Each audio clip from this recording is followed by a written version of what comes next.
Hey, it's Greg Maloney. We're at Ultimate Fitness Centre for episode 2 of InsideSuperGP. With Johnny Cricker, Alan John Fenter, Stephen Watson, yours truly, and one of the top young guns in this country. I can tell you something, when you look at what these guys get put through, what we've just been put through, you're going to lose your mind. This is what you have to do to go out there to be the best at the game and to make sure that you're strong enough to race in the Monster Energy Super GP Championship. When you said come and have some fun in the gym, I didn't realise you're going to put me through hell.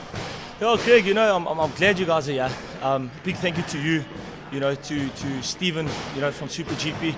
It's nice to see he's not only just the organizer of SuperGP, he gets involved with the riders, and it makes it nice, it makes it user-friendly that he's not just a businessman running a sport, he's as passionate as what we are.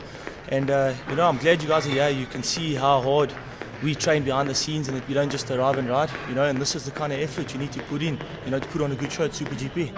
I'm worried about that because I'm not even putting in half the effort for this thing. But you Oaks just put us through. It was mental hell. It was physical hell. I don't even know I can drive home. I might have to phone Sam. Greg, the biggest advantage about this, and I've learned from Johnny Cricker, who rides himself now, and he'll be doing his first Super M now in Durban. The reason we use boxing is it's a bit of a discipline, and the 45-minute session we ride for. Me riding at the TT, or whether it was in British Championship in England or the Super GP races where it's a longer gap, you have to concentrate for those 45 minutes. And yeah, when you're hitting combinations on the bag, you've got to be awake. You've got to move around, move your hands, watch you don't get hit back, work on the bag. It's a big concentration game. Mental thing more than a physical thing as well. I think especially when you get to the end, when you're starting to feel the fatigue and you're starting to feel like you can't go on, that's when you've got to dig deep. Yeah, at the end that you heard when John said to you wanted to do pull-ups and you said there's no chance, and like he says, there's no reason for giving up. It's your brain telling you, and John's strongest input towards me and my racing career, John's been working with me in the last 2 years, and if I had to tell you the amount he's helped me, it's been unbelievable, and it's 99.9% mental. And I know I've always been a fit person. I've always thought I was really fit. But this year I went to the TT, I did 6 races, 6 finishes, and I felt good, and all the hard work we put in paid off. And now we look forward to Macau, and we carry on with the same training regimen. When you look at the stuff that you've got to put in for Macau, there's a whole nother ball game there because you're on a street circuit, very similar to what we're going to have in Durban. But of course in this one, it's something that's completely unique in the world. Yeah, Macau is obviously around the streets of Macau, so it's going to be this hard pushed in the morning, especially 5:30 at Ultimate Fitness. Yeah, this has been a great experience. It's nice to see our riders work out so much. The physical side of the sport's a major part of it. They say the more fatigue you have, the less mental strength you have in the race. So it's great to see AJ's commitment. It's brought back a lot of memories for me. It's been years since I trained this hard for my competition days. But it's great, and all credit to him.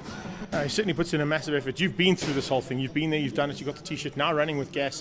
Of course, there's also a mental side of things you've got to keep together with that so that everything works according to plan from a planning point of view, from a logistics point of view, getting everything ready for the races. But I don't think you have to train this hard. No, exactly. Listen, I think, yes, I've done this, but a good 15 years ago. I think tomorrow I'm going to need a Zimmer frame. But I think it doesn't matter what profession you're in. I think people forget the physical side of things. It really helps you combat stress. We often get lost in the organisation of these events. We also forget to train. But for an athlete, for a rider or a driver, it's imperative. It should be part of every day. And it's been a long time since I've been this out of breath. What's the reason to go all out like that just for a superbike race? Greg, it's not just about the race. The guys need to be fit, need endurance, need the mental strength, and that's a lot what the class and that's about. It also takes a huge amount of effort to come here every single morning. We're here at 5:30 in the morning. These guys are committed, and of course that's what you've got to be if you want to be at the top of your game.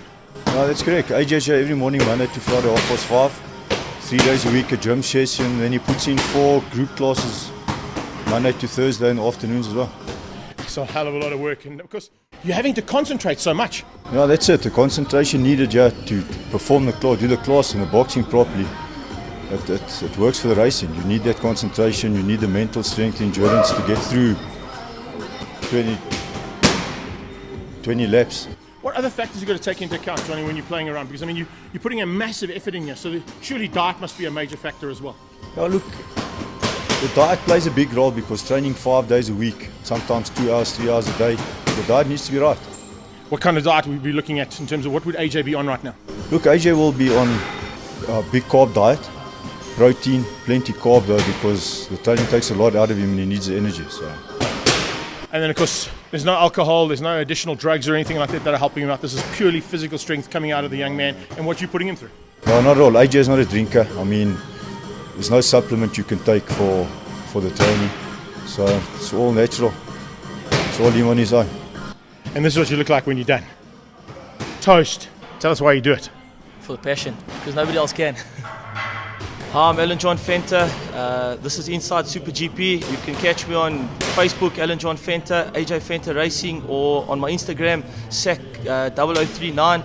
And you follow me on Twitter at Alan39.